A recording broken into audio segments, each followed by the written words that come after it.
ये जीवन में जो दुख मिलता है ये कौन देता? ये हमारे अपने कर्म हमें दुख देते हैं। ये हमारे कर्म हमें दुख देते हैं। क्या देते हैं हमारे? हम जैसा कर्म करेंगे वैसा फल भोगेंगे, और दोष भगवान को देंगे कि भगवान ने हमें दुख दिया। भगवान किसी को दुख नहीं देते। सुनो, भगवान किसी को दुख नहीं देते। फिर दुख कौन देता है? राम न मारे काहू को, पापी नहीं आराम, आप ही से मर जाते हैं कर कर खोटे काम। भगवान किसी को दुख नहीं देते। चैतन्य महाप्रभु, गौरांग महाप्रभु की एक छोटी सी कथा आप लोग जानते होंगे। उनकी बचपन की एक कथा है, श्री गौरांग महाप्रभु की कथा। जब वो हरि नाम संकीर्तन करते थे ना, जहां जाते हरि बोल कृष्ण कृष्ण का जाप करते, हरे कृष्ण कृष्ण कृष्ण हरे राम जाप करते। जहां जाते वहां जाप करते, कीर्तन करते। एक कुत्ता था, कुत्ता।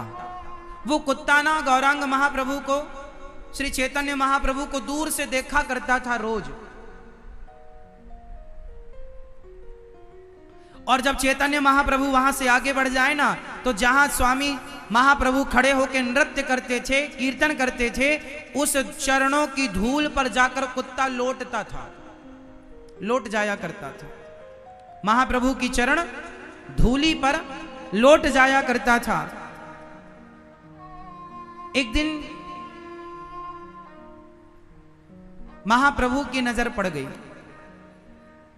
और महाप्रभु की नजर पड़ गई तो महाप्रभु ने उस कुत्ते को बुलाया, ए गंगादास, यहां नाम रख दिया गंगादास।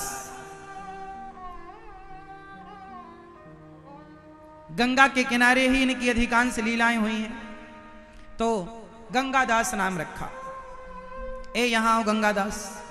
वो कुत्ता गया, अपनी झोली से लड्डू निकाले, महाप्रभु ने उसे प्रसाद पवाया। अब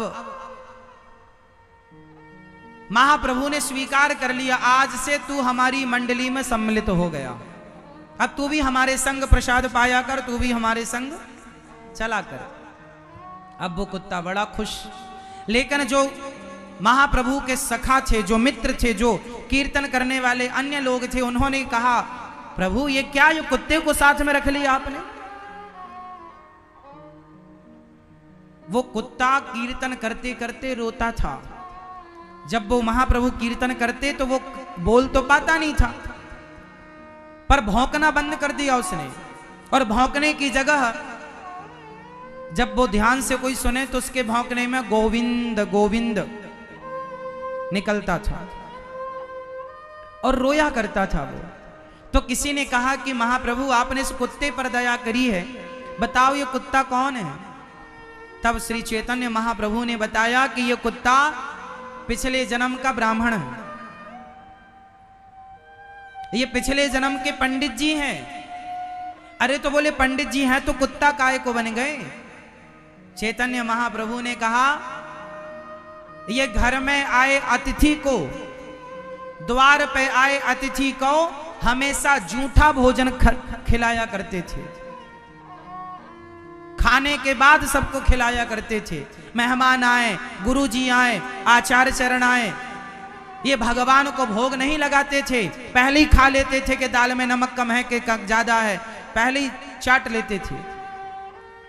तो इन्हें दंड दिया गया कि तुमने साधु संतों को भोजन कराने के पहले भोजन किया और उन संतों को जूठन खवाया। जाओ, तुम्हारा दंड यही है, जाओ अब जूठी पत्तलें चाटो, तुम कुत्ता बन करके अपना यापन करो। वो पाप के कारण कुत्ता बनना पड़ा।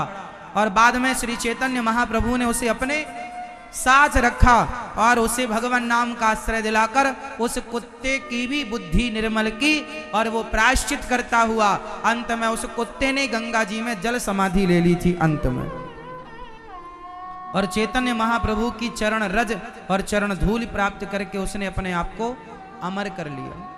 कहने का तात्पर्य क्या है कि आप यदि कुत्ता योनि को प्राप्त भये हैं, वह भी आप अपने कर्मों के कारण।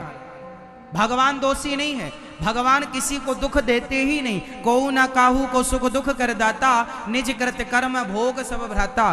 कोई किसी को सुख दुख नहीं देता, प्रत्येक प्राणी अपने कर्मों का दंड भोगता। हाँ या ना? कैसे? आपने किसी के साथ बुरा किया था किसी जन्म में, तो आपके साथ भी वो इस जन्म में बुरा कर रहा है या कर रही है।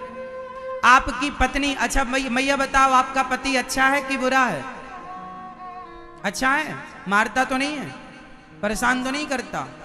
यदि किसी का पति परेशान करता है तो कोई स्त्री कहे कि महाराज मेरा पति तो बहुत परेशान करता है, क्या करूं मैं? जरूर तुमने किसी जन्म में कोई पाप किया होगा, जिस पाप के कारण तुम्हें ऐसा पति मिला है जो वो पति किसी जन्म का हिसाब बाकी था इस जन्म में पूरा कर रहा है। आपको जरा सा भी दुख मिल जाए तो समझ लेना कि यह हमारे किसी जन्म के पापों का दंड है, और जीवन में सुख मिले तो समझ लो ये हमारे पुण्यों का उदय है। पुण्यों के बल पर सुख मिलता है और पाप के बल पर दुख मिलता है।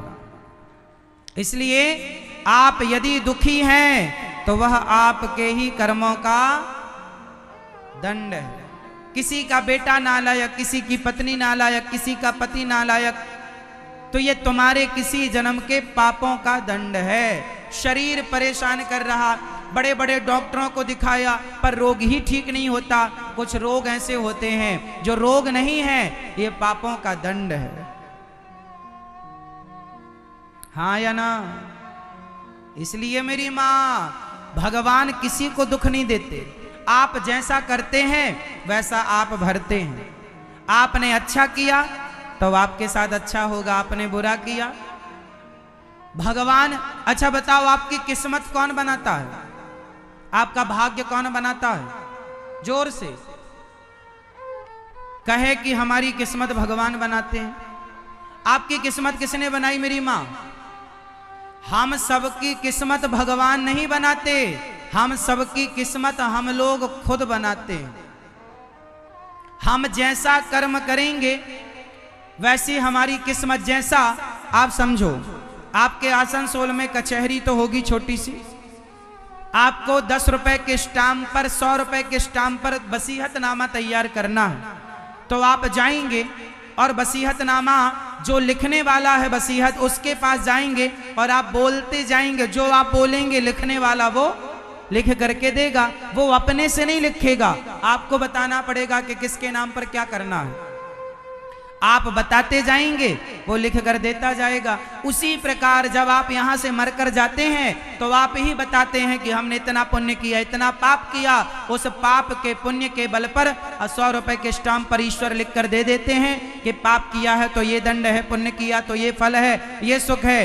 वो 20 रुपए 100 रुपए के स्टाम्प पर जो लिखा जाए वही तुम्हारी किस्मत होती है। जो तुमने किया है, आपने यहाँ किसी के साथ गलत किया है तो आपके संग भी गलत लिखा जाएगा कि वो आपके साथ कभी गलत करेगा।